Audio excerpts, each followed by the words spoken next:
Matamgi Manipuri Wari channel asibu tabiriba khwai pumnamakpu taramna okjari ngasi sumahau sangum Aroiba Oirage Nafamdei Nungcthoi suba tangkak amok puduna lakjari mayam punna taminarasi. Laina gyan ngawi ngaihaktuda Sanahal du kappa henmanbadagi wa ngangba thoktrabani matat tawduna hik jinglaga nganglabani matawduda laina tawfam khangdraduna singthada kol tawduna laknaba haikhre somdana breden sauna lai yamna sauna gari do speed kana thaujalakduna sumangda khamlamlaga magi kada janglakri thongadu makhol thongna lonselli tawfam khangda jangakduna table da lairiba lairek pochei mayamdu makhona mungtang kanna haiduna loina makhanda thande pendabana henmanbana mathanta khonjal thokna kaduda khonthang yeiba makhai lawi gita makhol mayamdu tabaduda pakhatna machagi kada prap janglakli table da lairamba likligi base tu makhutna yeikhaibada makhut yetu e thokle bredendu matangduda chaina khangdema gita pakhana chensilaktuna hairakli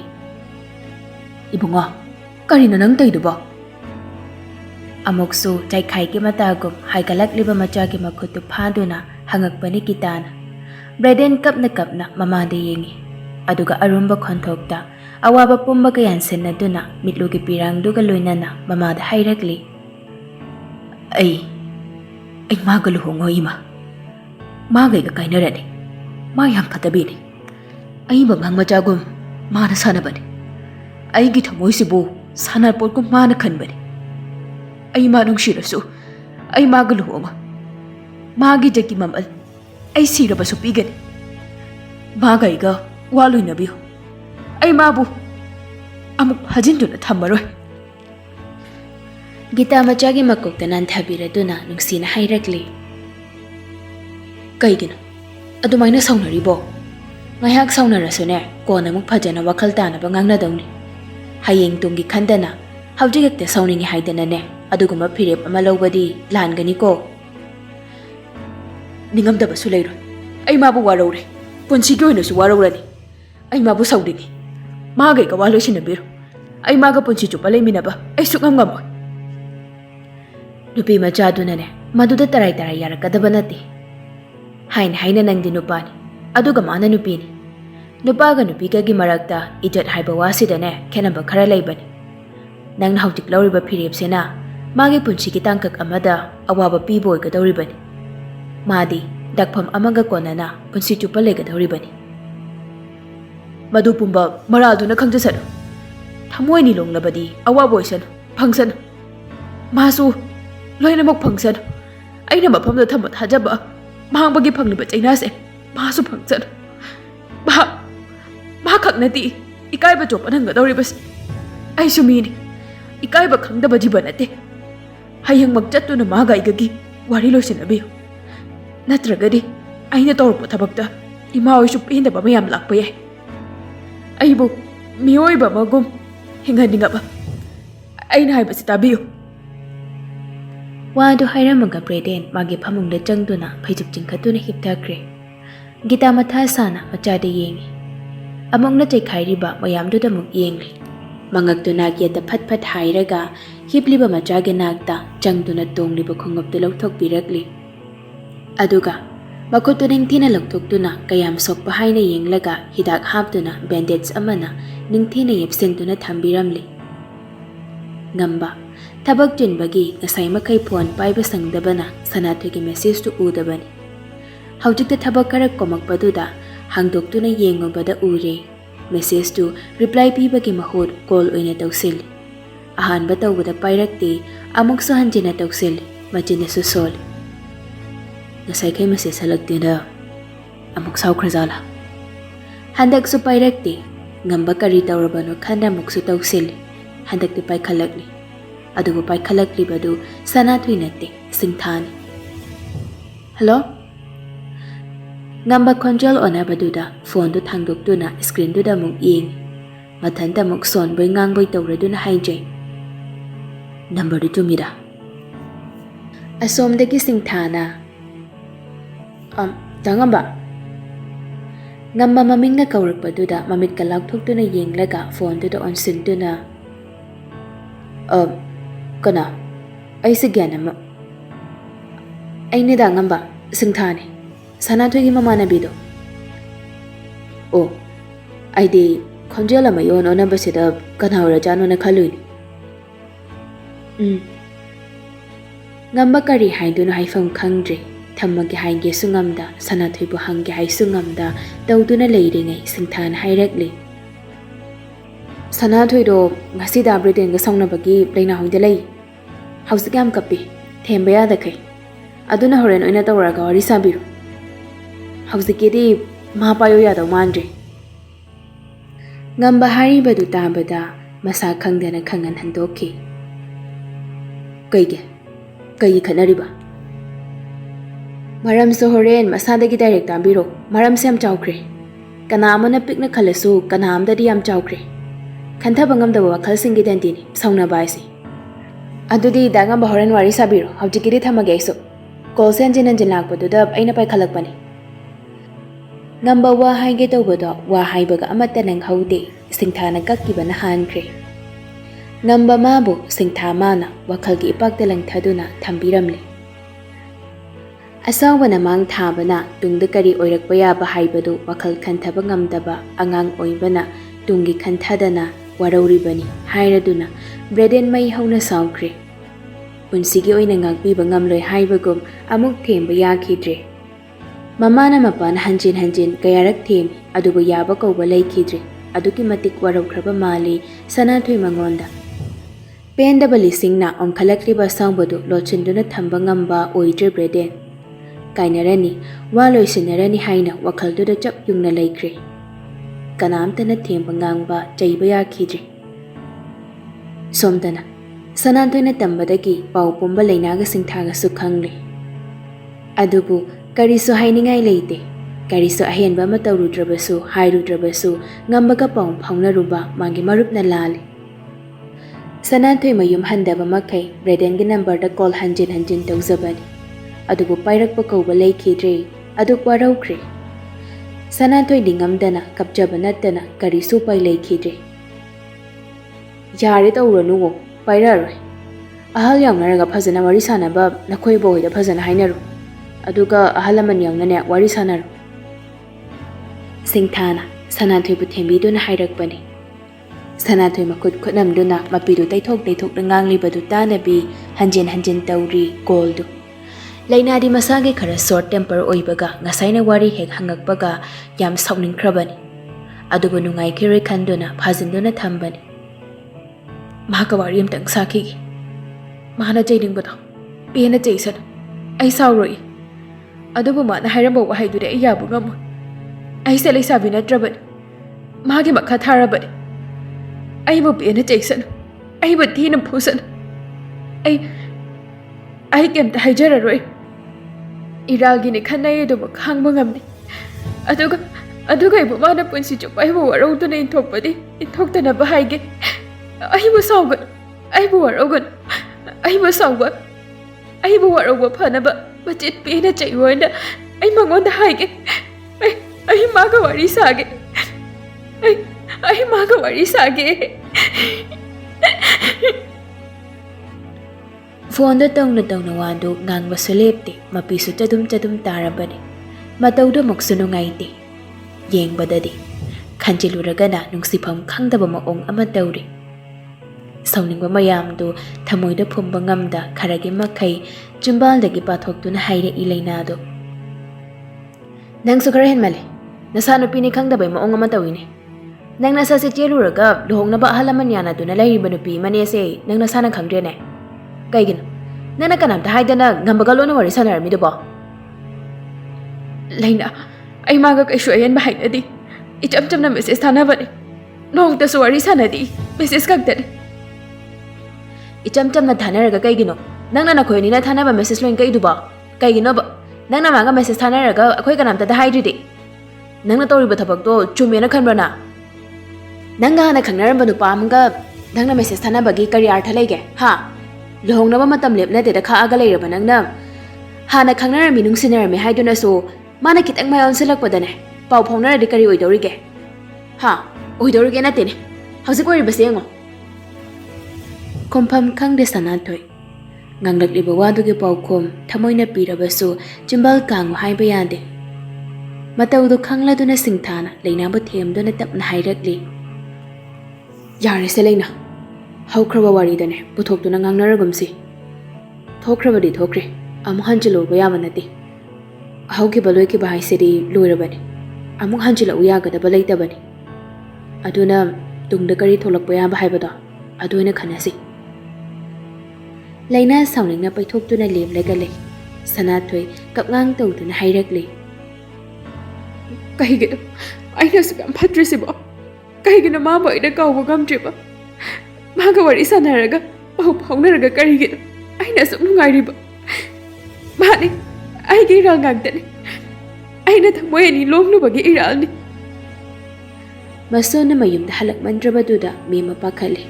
Ngasai ayuk thokibadagi hamjung numita salaklasi phauba hanjilaktabaduda mema leina hoidaga leibaza lahaiduna langpada masugi mataudu ubada pakhatkre.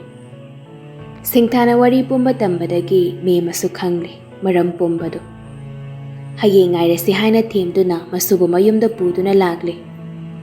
Jalamdaida Sanahal singthada Bradengi number pirami horen pau mungtang phaunaba phangbra yengbiu haidana. Wari si Bradengi imung singthagi imung Sanahal ki imung amandi leinagi imung khakna khangnaba waphamni. Atopa kana amata wari sigi matangda tama khangba natri. Sanahal gi imung phauba khanghandaba yandaba maong oinbana khanghalibani. Natrabadi khanganingdaba wa oiribani. Somdana ngamba singthana call pairakpadagi wakhalitafam khangda leirabani. Sanahal message amatang tharakpa ngaibada phone du mana chatpa mafam khuding loinarabani. Message amta lakpa yade. Hangduna yenguba adubu oiramba kaubadi shuklai leikidrabani. Nong nganbada machagi ningaina khangba ngamdraduna gita matay manaw anidu Sanahal gi yumda lae. Thoibasu ngarang machana tamlakpa pauna ngasi soidana langkadra haibagi jingnaba madumak leirabani. Laklibadu taram kausinduna okli.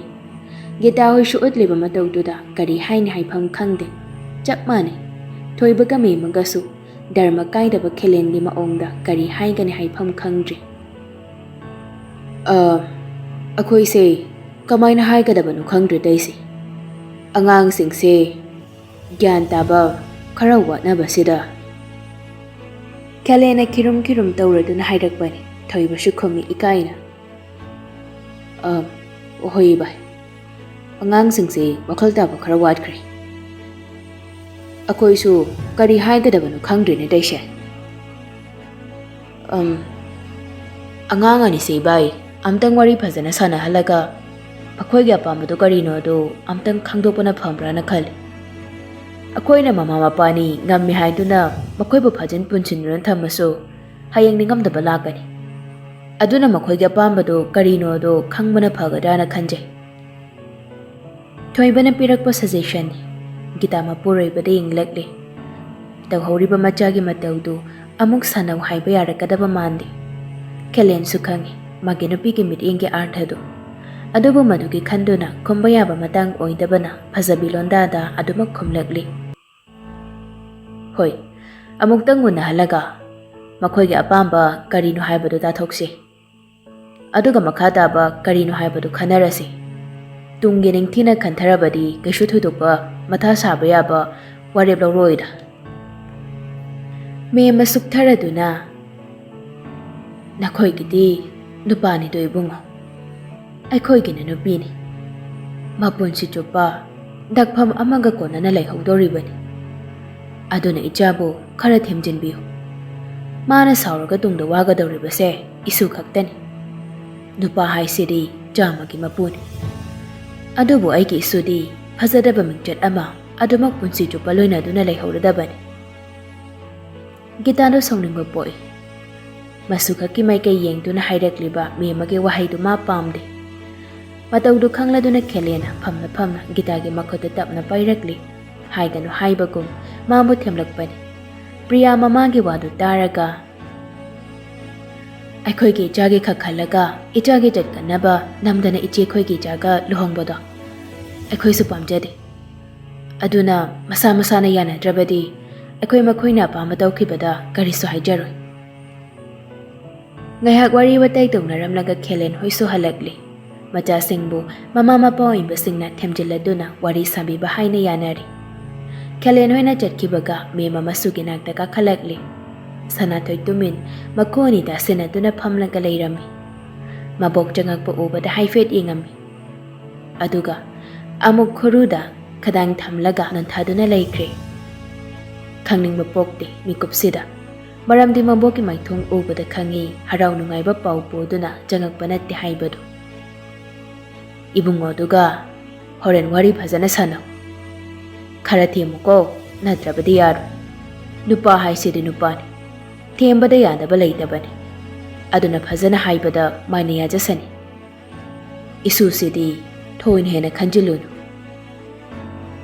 ꯃꯁꯨꯒꯤ ꯄꯨꯛꯅꯤꯡ ꯐꯥꯊꯅ ꯂꯩꯅꯕ ꯊꯦꯝꯗꯨꯅ ꯍꯥꯏꯔꯛꯏ ꯃꯦꯝꯃꯅ ꯃꯕꯣꯛꯅ ꯑꯗꯨꯝꯅ ꯊꯦꯝꯃꯛꯄꯗꯨꯗ ꯍꯦꯟꯅ ꯄꯨꯛꯅꯤꯡ ꯅꯨꯡꯁꯤꯍꯜꯂꯤ ꯁꯅꯥꯊꯣꯏꯗꯨ ꯀꯞꯅꯤꯡꯕꯒꯤ ꯁꯨꯁꯨꯠ ꯇꯧꯕ ꯍꯧꯔꯛꯂꯤ ꯃꯦꯝ ꯑꯃꯁꯨꯒꯤ ꯃꯀꯣꯛꯇ ꯅꯨꯡꯁꯤꯅ ꯅꯥꯟꯊꯕꯤꯔꯗꯨꯅ ꯍꯥꯏꯔꯛꯂꯤ ꯏꯁꯨꯗꯤ ꯅꯨꯄꯤꯅꯤ ꯅꯨꯄꯥ ꯃꯈꯣꯏꯒ ꯃꯨꯛꯅꯕꯗꯅꯦ ꯏꯁꯨ ꯈꯛꯅꯤ ꯃꯥꯡꯖꯍꯧꯗꯧꯕ ꯑꯗꯨꯅ ꯃꯨꯛꯅꯕ ꯌꯥꯗꯦꯀꯣ ꯅꯪꯅ ꯇꯞꯊꯗꯨꯅ ꯃꯥꯒꯤ ꯄꯨꯛꯅꯤꯡ ꯂꯥꯛꯁꯤꯟꯅꯕ ꯍꯣꯠꯅꯗꯧꯅꯤ ꯃꯥꯅ ꯑꯗꯨ ꯌꯧꯅ ꯁꯥꯎꯔꯕꯗꯨ ꯀꯔꯤ ꯇꯧꯔꯒ ꯐꯥꯊꯒꯗꯒꯦꯗꯣ ꯈꯪꯒꯗꯧꯕꯅꯤꯀꯣ ꯋꯥ ꯑꯩ ꯏꯊꯟꯇ ꯉꯥꯛꯇ ꯂꯩꯒꯦ ꯑꯩ ꯉꯥꯛꯇꯪ ꯇꯨꯃꯤꯟ ꯂꯩꯖꯒꯦꯕ ꯑꯣꯍꯣ ꯍꯣ ꯄꯣꯊꯥꯔꯣ ꯄꯣꯊꯥꯔꯣ ꯃꯦꯝ ꯊꯣꯛꯈ꯭ꯔꯦ ꯁꯅꯥꯊꯣꯏ ꯋꯥꯈꯜ ꯂꯤꯁꯤꯡ ꯂꯤꯁꯤꯡ ꯈꯟꯗꯨꯅ ꯂꯩꯍꯧꯔꯤ ꯂꯩꯔꯤꯕ ꯐꯤꯕꯝꯗꯨ ꯃꯆꯤ ꯂꯦꯡꯗꯅ ꯁꯣꯝꯗꯅ ꯈꯦꯂꯦꯟ ꯍꯣꯏꯅ ꯌꯧꯔꯛꯄꯒ ꯃꯆꯥꯕꯨ ꯀꯧꯊꯣꯛꯇꯨꯅ ꯊꯦꯝꯃꯤ ꯏꯕꯨꯡꯉꯣ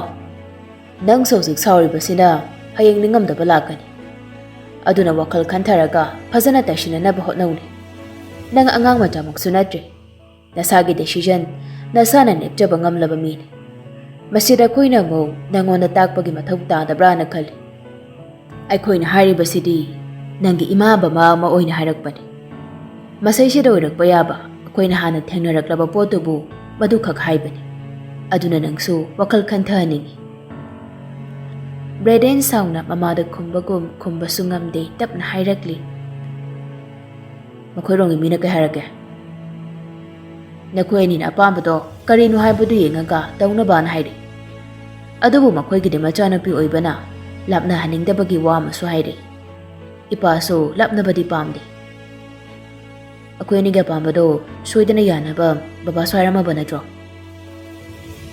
ꯏꯕꯨꯡꯉꯣ ꯅꯈꯣꯏꯕꯨ ꯏꯆꯥꯗꯤ ꯉꯝꯃꯤ ꯍꯥꯏꯗꯨꯅ ꯅꯈꯣꯏꯕꯨ ꯑꯩꯈꯣꯏꯅ ꯇꯧꯅꯤꯡꯕ ꯃꯑꯣꯡꯗ ꯇꯧꯕ ꯉꯝꯃꯤ ꯍꯥꯏꯗꯨꯅ ꯅꯈꯣꯏꯒꯤ ꯑꯄꯥꯝꯕ ꯄꯥꯝꯗꯕ ꯌꯦꯡꯗꯨꯅ ꯃꯨꯟꯗꯨꯅ ꯂꯧꯕꯗꯤ ꯏꯄꯥꯗꯤ ꯈꯛ ꯇꯧꯔꯣꯏ ꯅꯪꯅ ꯄꯥꯝꯃꯦ ꯑꯗꯨꯃꯛ ꯏꯄꯥꯅ ꯁꯄꯣꯔꯠ ꯇꯧꯒꯅꯤ ꯅꯪꯅ ꯄꯥꯝꯗ꯭ꯔꯦ ꯅꯪꯒꯤ ꯑꯣꯏꯕ ꯋꯥꯅꯤ ꯃꯗꯨꯗ ꯑꯩꯅ ꯉꯝꯃꯤ ꯍꯥꯏꯗꯨꯅ ꯇꯧꯗꯕ ꯌꯥꯔꯣꯏ ꯍꯥꯏꯅ ꯈꯛ ꯐꯣꯔꯁ ꯇꯧꯔꯣꯏ ꯍꯧꯖꯤꯛ ꯍꯥꯏꯔꯤꯕꯁꯤꯗꯤ ꯁꯨꯞꯅꯒꯤ ꯍꯥꯏꯐꯝ ꯊꯣꯛꯄꯗꯨ ꯈꯪꯅꯤ ꯑꯩ ꯃꯥꯒ ꯋꯥꯔꯤ ꯁꯥꯒꯦ ꯑꯗꯨꯒ ꯍꯥꯏꯔꯛꯑꯒꯦ ꯕꯕꯥ ꯋꯥꯗꯨ ꯍꯥꯏꯔꯝꯃꯒ ꯕ꯭ꯔꯦꯗꯦꯟ ꯃꯅꯨꯡꯗ ꯆꯪꯈ꯭ꯔꯦ ꯈꯦꯂꯦꯟ ꯆꯪꯈ꯭ꯔꯤꯕ ꯃꯆꯥꯗ ꯌꯦꯡꯗꯨꯅ ꯁꯣꯔ ꯁꯥꯡꯅ ꯍꯣꯟꯗꯣꯛꯏ ꯒꯤꯇꯥꯅ ꯑꯃꯨꯛꯁꯨ ꯍꯥꯏꯔꯛꯂꯤ ꯑꯩꯈꯣꯏ ꯕꯕꯥ ꯌꯥꯔꯔꯣꯏ ꯊꯦꯝꯅꯧꯕꯗ ꯌꯥꯒꯗꯕ ꯅꯆꯥ ꯅꯠꯇꯦ ꯃꯅꯨꯡ ꯌꯥꯝ ꯀꯟꯕꯅꯤ ꯃꯥꯅ ꯈꯟꯈꯤꯕꯁꯦ ꯆꯞ ꯌꯨꯡꯅ ꯂꯩꯕꯅꯤ ꯑꯗꯨꯅ ꯑꯩꯈꯣꯏꯅ ꯐꯅ ꯍꯥꯏꯗꯨꯅꯁꯨ ꯌꯥꯔꯛꯑꯔꯣꯏ ꯁꯣꯝꯗꯅ ꯉꯝꯕ ꯁꯤꯡꯊꯥꯅ ꯍꯥꯏꯔꯛꯄ ꯋꯥꯗꯨꯅꯦ ꯂꯩꯕ ꯌꯥꯗ꯭ꯔꯦ ꯀꯔꯤ ꯇꯧꯔꯕꯅꯣ ꯍꯥꯏꯕ ꯈꯪꯅꯤꯡꯕ ꯍꯦꯟꯃꯟꯈꯤꯕꯅ ꯇꯨꯃꯤꯟ ꯂꯩꯊꯣꯛꯄ ꯉꯝꯗꯅ ꯁꯅꯥꯊꯣꯏꯒꯤ ꯅꯝꯕꯔꯗꯨꯗ ꯀꯣꯜ ꯇꯧꯁꯤꯜꯂꯤ ꯑꯍꯥꯟꯕ ꯇꯧꯕꯗ ꯄꯥꯏꯔꯛꯇꯦ ꯉꯝꯕ ꯑꯃꯨꯛꯁꯨ ꯍꯟꯅ ꯇꯧꯁꯤꯜꯂꯤ ꯍꯟꯗꯛꯁꯨ ꯄꯥꯏꯔꯛꯇꯦ ꯄꯥꯏꯗ꯭ꯔꯤꯕ ꯐꯥꯎꯕ ꯇꯧꯔꯒꯦ ꯈꯟꯗꯨꯅ ꯍꯟꯖꯤꯟ ꯍꯟꯖꯤꯟ ꯇꯧꯁꯤꯜꯂꯤ ꯉꯝꯕ 36ꯂꯛ ꯁꯨꯕꯒꯤ ꯇꯧꯕꯗꯨꯗꯗꯤ ꯔꯤꯡ ꯆꯠꯄꯒꯤ ꯂꯣꯏꯔꯝꯗꯥꯏꯗꯨꯗ ꯄꯥꯏꯈꯠꯂꯛꯂꯤ ꯍꯦꯛ ꯄꯥꯏꯈꯠꯂꯛꯄꯒ ꯁꯅꯥꯊꯣꯏ ꯀꯞꯂꯒ ꯀꯩꯒꯤꯅꯣ ꯅꯪꯅ ꯑꯩꯕꯨ ꯑꯁꯨꯛ ꯂꯩꯇꯍꯟꯗ꯭ꯔꯤꯁꯦ ꯀꯩꯒꯤꯅꯣ ꯅꯪꯒꯤ ꯃꯔꯝꯅ ꯑꯩꯕꯨ ꯑꯁꯨꯛ ꯋꯥꯍꯟꯕꯁꯤ ꯀꯩꯒꯤꯅꯣ ꯉꯝꯕ ꯇꯔꯪ ꯉꯥꯏꯍꯥꯛ ꯆꯠꯂꯤ ꯋꯥꯈꯜꯗꯨ ꯃꯐꯪ ꯂꯩꯔꯤꯕꯗꯨ ꯑꯃꯠꯇ ꯑꯣꯏꯅ ꯇꯥꯁꯤꯟꯗꯨꯅ ꯍꯪꯂꯤ ꯀꯩꯗꯧꯔꯒꯦ ꯁꯅꯥ ꯑꯩꯕꯨ ꯅꯪꯉꯣꯟꯗ ꯀꯔꯤ ꯑꯍꯦꯟꯕ ꯋꯥ ꯉꯥꯡꯈ꯭ꯔꯒꯦ ꯀꯩ ꯑꯍꯦꯟꯕ ꯂꯝꯆꯠ ꯆꯠꯈ꯭ꯔꯒꯦꯕ ꯑꯩꯒꯤ ꯋꯥ ꯑꯝꯇꯁꯨ ꯇꯥꯗꯅ ꯃꯥꯅ ꯁꯤ ꯌꯧꯅꯩꯕꯨ ꯋꯥꯔꯧꯔꯤꯕꯁꯤ ꯀꯩꯒꯤꯅꯣ? ꯀꯩꯅꯣ ꯅꯪ ꯍꯥꯏꯗꯨꯕꯣ? ꯑꯩ ꯒ꯭ꯌꯥꯟ ꯇꯥꯗ꯭ꯔꯤ꯫ ꯃꯥꯅ ꯃꯥꯒ ꯑꯩꯒꯒꯤ ꯋꯥ ꯂꯣꯏꯁꯤꯟꯅꯔꯁꯤ ꯑꯩꯗꯤ ꯄꯨꯛꯆꯦꯜ ꯂꯦꯞꯇꯕꯤꯅꯤꯅ ꯍꯥꯏꯔꯤ꯫ ꯑꯩ ꯀꯩꯗꯧꯗꯣꯏꯅꯣ ꯈꯪꯗ꯭ꯔꯦ꯫ ꯅꯪꯁꯦ ꯑꯩꯉꯣꯟꯗ ꯑꯃꯨꯛ ꯍꯟꯅ ꯀꯣꯜ ꯇꯧꯔꯛꯀꯅꯨ꯫ ꯑꯩꯕꯨ ꯑꯣꯠꯀꯅꯨ꯫ ꯁꯅꯥ, ꯑꯩ ꯍꯥꯏꯒꯦ, ꯃꯥꯒꯩꯒ ꯋꯥꯔꯤ ꯁꯥꯒꯦ꯫ ꯅꯪ ꯑꯩꯒ ꯀꯔꯤꯁꯨ ꯑꯀꯥꯏꯕ ꯇꯧꯗꯦ ꯍꯥꯏꯅ ꯑꯩ ꯃꯉꯣꯟꯗ ꯁꯦꯡꯗꯣꯛꯀꯦ꯫ ꯑꯩꯒ ꯋꯥꯔꯤ ꯁꯥꯒꯦ ꯃꯥꯒ꯫ ꯌꯥꯔꯦ ꯊꯝꯃꯣ, ꯑꯩꯕꯨ ꯉꯥꯏꯍꯥꯛꯇ ꯏꯪꯅ ꯄꯣꯊꯥꯍꯜꯂꯨ꯫ ꯅꯈꯣꯏ ꯃꯌꯥꯝ ꯆꯪꯗꯨꯅ ꯑꯩꯒꯤ ꯃꯤꯅꯨꯡꯁꯤ ꯆꯥꯎꯕ ꯊꯃꯣꯏꯁꯦ ꯑꯌꯨꯛ ꯅꯨꯡꯗꯥꯡ ꯈꯥꯛꯇꯅ ꯑꯣꯠꯄꯗꯨ ꯂꯦꯞꯄꯣ꯫ ꯑꯩꯕꯨ ꯏꯪꯅ ꯉꯥꯏꯍꯥꯛꯇꯁꯨ ꯄꯣꯊꯥꯍꯜꯂꯨ ꯀꯩꯗꯧꯒꯦ? ꯋꯥ ꯈꯔꯗꯨ ꯍꯥꯏꯔꯝꯂꯒ ꯁꯅꯥꯊꯣꯏ ꯀꯣꯜꯗꯨ ꯀꯛꯈ꯭ꯔꯦ꯫ ꯉꯝꯕꯕꯨꯅ ꯃꯔꯥꯜ ꯄꯨꯝꯕ ꯁꯤꯖꯤꯟꯗꯨꯅ ꯊꯝꯕꯤꯔꯦ꯫